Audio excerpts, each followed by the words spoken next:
बरसाने में लठमार होली की अनूठी परंपरा, महिलाओं के हाथों में लाठियां, ढाल से अपना बचाव करते दिखे पुरुष। बरसाने में नाचते गाते झूमते दिखी हुरियारियों और हुरियारिनियों की टोलियां, हजारों साल पुरानी परंपरा का हो रहा है निर्वाह। बरसाने में होली खेलने का है ये पावन अवसर, गोपियों ने जमकर बरसाए लठ। लठमार होली फाल्गुन माह के शुक्ल पक्ष की नवमी तिथि पर होती है। बरसाने की हुरियारिनों से होली खेलने के लिए नंदगांव के हुरियारे आते हैं। राधा रानी की नगरी बरसाने में होली का दिव्य आनंद हर तरफ साफ साफ देखा जा सकता है। होली की मस्ती में डूबे भक्त। ब्रजमंडल में होली की ये परंपरा राधा और कृष्ण के प्रेम का है प्रतीक। ब्रजवासी आज भी बड़े धूमधाम से होली की इस परंपरा को निभा रहे हैं। होली के इस अनोखे रंग में सराबों श्रद्धालुओं का समंदर बरसाने में उमड़ता नजर आया। यहां पर बसंत पंचमी से हो जाती है होली की शुरुआत। इससे पहले बरसाने में लड्डूमार होली की धूम, सुध-बुध खोकर होली के रंग में रंगे श्रद्धालु। ढोल मंजीरे की थाप पर जमकर थिरके श्रद्धालु। होली को लेकर भक्तों में दिखा जबरदस्त उत्साह। राधा रानी मंदिर में खूब चल रहा है अबीर गुलाल। श्रद्धालुओं ने एक दूसरे पर बरसाए फूल। राजस्थान के पाली में होली से पहले छाया उल्लास। पौराणिक पारंपरिक चंग की थाप पर थिरके गेरिया। इस अवसर पर पारंपरिक भाषा में गाए लोकगीत, गणपति के भी गीत गाए गए। पाली में पहली बार प्रधानमंत्री की जन कल्याणकारी योजनाओं को फाग उत्सव के रूप में मनाया गया, गाया गया और इस तरह किया जा रहा है योजनाओं का प्रचार प्रसार। होली के गीत गाने की पाली में पुरानी परंपरा। पुराने समय में जोधपुर में दरबार में भी ऐसे ही गीत गाए जाते थे। शीतला सप्तमी तक चलता है होली का ये पावन पर्व। स्थानीय लोगों में रहता है जबरदस्त उत्साह। पटना में होली मिलन सम्मेलन का आयोजन सांसद रविशंकर प्रसाद और बिहार विधानसभा के अध्यक्ष नंद किशोर यादव के साथ सीएम नीतीश ने खेली फूलों और गुलाल की होली। सीएम नीतीश ने सांसद रविशंकर प्रसाद को गले लगाकर उन्हें होली की शुभकामनाएं दी। इस दौरान कलाकारों ने गाए होली गीत। धनबाद में बीजेपी कार्यालय में हुआ होली मिलन समारोह। कार्यक्रम में रंग, गुलाल, अबीर और होली गीतों के बीच नेता और कार्यकर्ता झूमते नजर आए। एमपी के मंत्री कैलाश विजयवर्गीय ने मुसलमानों से अपील की। मुसलमान भाइयों को बड़ा दिल रखना चाहिए। जुमा तो हर हफ्ते आता है, होली तो साल में एक बार आती है। मुस्लिम भाई हमारे साथ होली का मजा लें। कैलाश विजयवर्गीय ने कहा, कुछ लोग मुसलमान भाइयों में भ्रम पैदा कर रहे हैं। मुस्लिम के पूर्वजों ने भी ब्रज में कृष्ण के साथ होली खेली है। संभल के सीओ अनुज चौधरी को रामपुर सांसद मुहिबुल्लाह नदवी की खुली चेतावनी। कहा, पुलिस वाला सिर्फ मुसलमानों को टारगेट करने के लिए ये सब बयान दे रहे। लेकिन इससे पता चलता है कि वो विशेष एक खास धर्म के लोगों, मुसलमान लोगों पर खास निगाह बनाए हुए हैं और उनको हैरेसमेंट करने की कोशिश कर रहे हैं। सांसद मुहिबुल्लाह नदवी ने की सीओ अनुज चौधरी को हटाने की मांग। कहा, ऐसे पुलिस अफसर को हटाया जाए। पहली बार नहीं है कि होली और जुमा एक साथ आया जा रहा है। बीजेपी सांसद महेश शर्मा ने समाजवादी पार्टी पर साधा निशाना। कहा, ये लोग लाखों सालों से ऐसा करते आए हैं, लेकिन आज सनातन अपने शिखर पर है। सनातन की ताकत बढ़ गई है। आज समय आया है, ऐसी जो लोग हैं ये सैकड़ों हजारों सालों से करते चले आ रहे हैं। आज समय आया है कि सनातन शीर्ष पर है। सनातन की ताकत, सनातन की पहचान, सनातन की आध्यात्मिक शक्ति आज शिखर पर है। इंडिया टुडे कॉन्क्लेव के मंच से यूपी के सीएम योगी आदित्यनाथ ने महाकुंभ के सफल आयोजन पर की खुलकर बात। बोले, महाकुंभ जैसे अवसर से कुछ बिखरते हैं और कुछ निखरते हैं। सीएम योगी ने एक साथ साधे कई तीर। कहा, मृत्यु कुंभ कहने वालों को भी मिला जवाब। बोले, ये था मृत्युंजय महाकुंभ। महाकुंभ के आयोजन को सीएम योगी आदित्यनाथ ने बताया टीम वर्क का परिणाम। बोले, स्वच्छ महाकुंभ के आयोजन का संकल्प जो पीएम मोदी ने लिया था उसको हमने पूरा किया। दुनिया के सबसे बड़े धार्मिक आयोजन पर बोले सीएम योगी, 66 करोड़ लोग अच्छा संदेश लेकर गए। महाकुंभ के माध्यम से प्रयागराज शहर के विकास की भी सीएम योगी ने चर्चा की। बोले, प्रयागराज में 200 सड़कों को चौड़ा किया गया। महाकुंभ ने 5 आध्यात्मिक कॉरिडोर दिए। इंडिया टुडे कॉन्क्लेव में यूपी के सीएम योगी ने धार्मिक स्थलों के विकास को लेकर बताया अपना प्लान। बोले अयोध्या काशी के बाद अब ब्रज के विकास की बारी। श्रद्धालुओं की सुविधा के लिए सीएम योगी ने तीर्थों के विकास को बताया जरूरी। बोले श्रद्धालुओं के लिए मथुरा के मंदिरों में दर्शन का समय बढ़ाया गया। औरंगजेब विवाद पर भी सीएम योगी ने दी बेबाक टिप्पणी। बोले औरंगजेब ने काशी मथुरा में मंदिर तोड़वाए, हिंदुओं पर अत्याचार किया। संभल विवाद पर भी जमकर बोले सीएम योगी। कहा संभल में सुरक्षा के लिए पुलिस चौकी बनी। श्री हरि का 10वां अवतार संभल में बनेगा।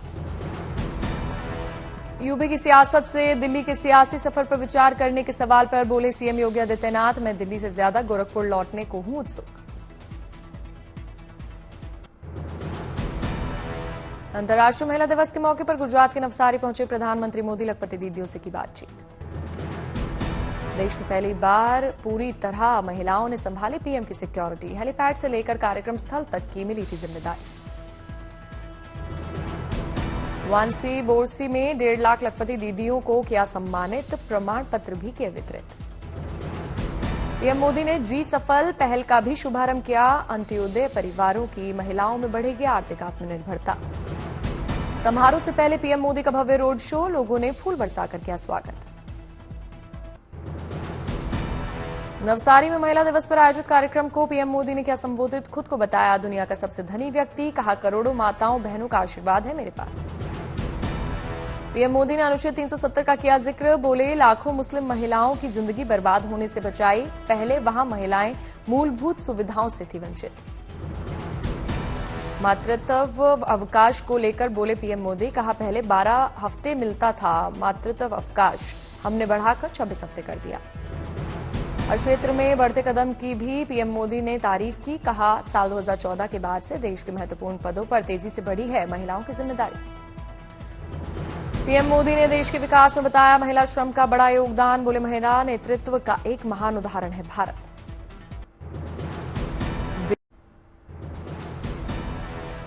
दिल्ली कैबिनेट ने महिला समृद्धि योजना को मिली मंजूरी। जवाहरलाल नेहरू स्टेडियम में मुख्यमंत्री रेखा गुप्ता ने किया ऐलान। दिल्ली में महिला समृद्धि योजना को लेकर कैबिनेट नोट तैयार। 21 से 60 साल तक की महिलाओं को मिलेगा योजना का लाभ।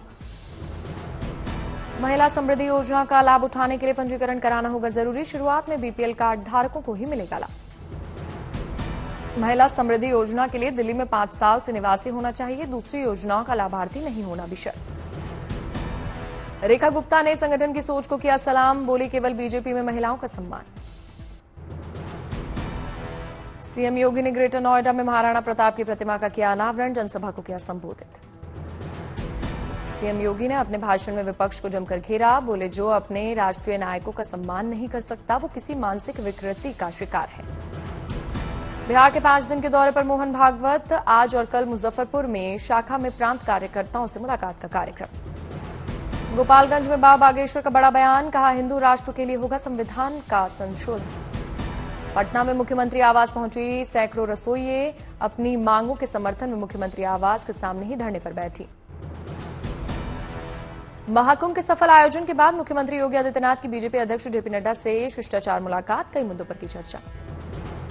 यूपी में सीएम योगी के ड्रीम प्रोजेक्ट 1 डिस्ट्रिक्ट 1 प्रोजेक्ट अभियान में एमएसएमई की बड़ी भूमिका। एमएसएमई के साथ ऋण वितरण में यूनियन बैंक की भी बड़ी भागीदारी।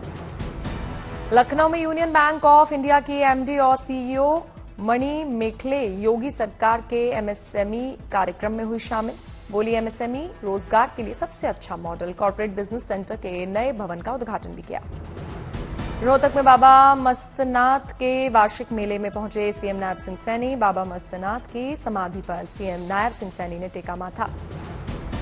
पिछले 15 दिनों से एसएलबीसी में बचाव अभियान जारी। 8 श्रमिकों को बचाने के लिए अधिकारी दुर्घटना स्थल से मलबे और कीचड़ को हटाने के लिए रोबोट का करेंगे उपयोग।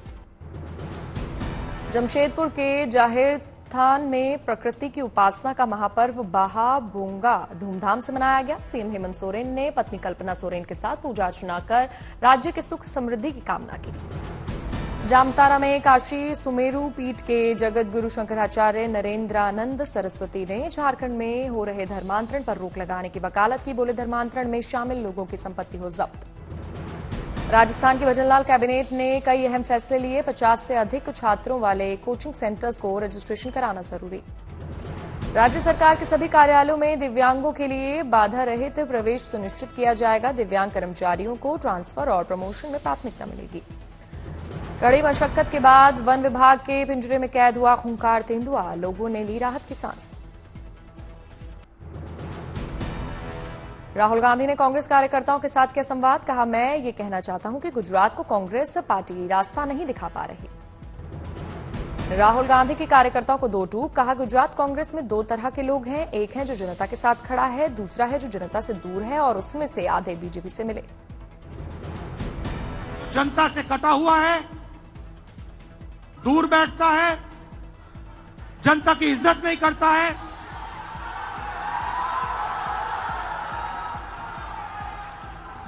और उसमें से आधे बीजेपी से मिले। राहुल गांधी ने कहा गुजरात की जनता विकल्प चाहती है, बी टीम नहीं चाहती है। मेरी जिम्मेदारी इन दो ग्रुप्स को छानने की है, हमारे पास बब्बर शेर है। राहुल गांधी का कार्यकर्ताओं को सख्त चेतावनी, कहा अगर हमें सख्त कार्रवाई करनी पड़ी, लोगों को निकालना पड़ा तो हम रियायत नहीं बरतेंगे। महिला सम्मान निधि पर दिल्ली विधानसभा में विपक्ष की नेता आतिशी ने उठाया सवाल। आतिशी ने इस घोषणा को झुंझुना करार दिया। अंतर्राष्ट्रीय महिला दिवस के मौके पर बिहार के पूर्व डिप्टी सीएम तेजस्वी यादव का बड़ा बयान, बोले हमारी सरकार बनी तो सीधा महिलाओं के खाते में पैसा जाएगा। अंतर्राष्ट्रीय महिला दिवस पर झारखंड के सीएम हेमंत सोरेन ने किया अपने एक्स अकाउंट से पोस्ट, लिखा राज्य के सभी मैया को सम्मान राशि के पूरे 7500 रुपए उनके खाते में पहुंच रहे हैं। अंतर्राष्ट्रीय महिला दिवस पर पश्चिम बंगाल के सीएम ममता बनर्जी ने किया पोस्ट, लिखा मेरी सभी माता बहनों से अपने सामर्थ्य को पहचानने की अपील। गृहमंत्री अमित शाह पहुंचे सोमनाथ मंदिर, प्रथम ज्योतिर्लिंग भगवान श्री सोमनाथ महादेव का किया विधिवत पूजन। मणिपुर में सुरक्षा व्यवस्था को लेकर बड़ा कदम, आज से पूरे राज्य में लोग कर सकेंगे फ्री मूवमेंट। गृहमंत्री अमित शाह के निर्देशों के बाद सुरक्षा बलों ने उठाया कदम, मैतई और कुकी समुदाय के लोग बेरोक-टोक जा सकेंगे एक दूसरे के क्षेत्रों में। मणिपुर में रास्ता रोकने पर पुलिस करेगी कड़ी कार्रवाई, सुरक्षा बलों ने तैयार किया एक्शन प्लान। मणिपुर से एक जगह से दूसरी जगह जाने वालों को मिलेगी पुलिस सुरक्षा, आने जाने के लिए 3 सार्वजनिक मार्ग किए गए सुरक्षित। इम्फाल हवाई अड्डे से कांगपोकपी होते हुए सेनापति तक परिवहन की बसें, केंद्रीय रिजर्व पुलिस बल के जवान काफिले को देंगे सुरक्षा। वाराणसी में टीम इंडिया की जीत के लिए दुआओं का दौर जारी, विश्वनाथ धाम स्थित अमृतेश्वर महादेव मंदिर में आरती पूजा करके क्रिकेट प्रशंसकों ने लगाई अर्जी। जबलपुर में महिला डॉक्टर की कैंसर के खिलाफ बड़ी पहल, 25 सालों से कैंसर पीड़ितों को मुफ्त में उपलब्ध करा रही है हेल्दी बार्ले जूस। दिल्ली में देवताओं की खिड़कियां और अंदर की गूंज विषय पर प्रदर्शनी का आयोजन, कलाकृति आर्ट गैलरी देखने के लिए बड़ी संख्या में पहुंच रहे हैं लोग। उत्तरी आयरलैंड के बेलफास्ट में नए भारतीय वाणिज्य दूतावास का शुभारंभ, विदेश मंत्री एस जयशंकर हुए शामिल। जम्मू कश्मीर के कई इलाकों में बर्फबारी से कई सड़कें बंद, गुरेज बांदीपुरा मार्ग से बर्फ हटाने का काम जारी। कल चैंपियंस ट्रॉफी का फाइनल मुकाबला होगा, 25 साल बाद फिर से चैंपियंस ट्रॉफी के फाइनल में भिड़ेंगे भारत और न्यूजीलैंड।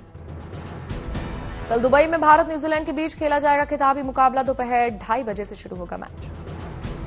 चैंपियंस ट्रॉफी में विराट कोहली, श्रेयस अय्यर, शुभमन गिल के बल्ले ने दिखाया कमाल, भारत ने अब तक की सभी 4 मुकाबले जीते। रोहित की कप्तानी में लगातार चौथा आईसीसी फाइनल खेलेगा भारत, साल 2013 में जीता था खिताब। रोहित खुद की कप्तानी में सबसे ज्यादा वनडे बनाने वाले भारतीय खिलाड़ी बने, 55 वनडे में 5 शतक और 16 अर्धशतक खेले। टैरिफ को लेकर छिड़ी जंग के बीच अमेरिकी राष्ट्रपति का बड़ा दावा, बोले टैरिफ में कटौती के लिए भारत तैयार। अमेरिका की ओर से रूस को लग सकता है बड़ा झटका, बैंकिंग प्रतिबंध और टैरिफ लगाने पर कर रहा है विचार। फीफा वर्ल्ड को लेकर व्हाइट हाउस टास्क फोर्स का गठन, राष्ट्रपति ट्रंप ने आदेश पर किया साइन। ट्रंप ने अमेरिका को दुनिया की क्रिप्टो राजधानी बनाने का लिया संकल्प, क्रिप्टो करेंसी बाजार के दिग्गजों से की मुलाकात। अमेरिका में छटनी को लेकर मीटिंग में भिड़ गए एलन मस्क और विदेश मंत्री रूबियो, ट्रंप ने विवाद की खबरों को इनकार किया। पूर्वी यूक्रेन के डोनेस्क पर रूस का बड़ा हमला, 5 लोगों की गई जान, राष्ट्रपति जेलेंस्की ने 260 से ज्यादा हवाई हथियारों से हमले के लगाए आरोप। अमेरिकी राष्ट्रपति ट्रंप ने यूक्रेन से डील को बताया कठिन। शांति समझौते पर यूक्रेन की तुलना में रूस से बातचीत का बताया आसान। रूस के खिलाफ पाबंदियां बढ़ाने के संकेत के बयान के बाद अमेरिका में हत्या के दोषी को गोली मारकर दी गई मौत की सजा। 15 साल में पहली बार फायरिंग स्क्वाड ने किसी को गोली मारकर दी सजा। अमेरिका में stand up for science rally में जुटे हजारों लोग। साइंस फंड में कटौती पर जताया विरोध। कई गंभीर बीमारियों पर जारी रिसर्च पर खर्च कटौती का होगा असर। सीरिया में विद्रोहियों से हथियार डालने की अपील। अंतरिम राष्ट्रपति अहमद अल शरा ने जारी किया वीडियो संदेश। बशर अल असद समर्थकों और सरकारी सैनिकों के बीच लड़ाई में मारे जा चुके हैं कई लोग।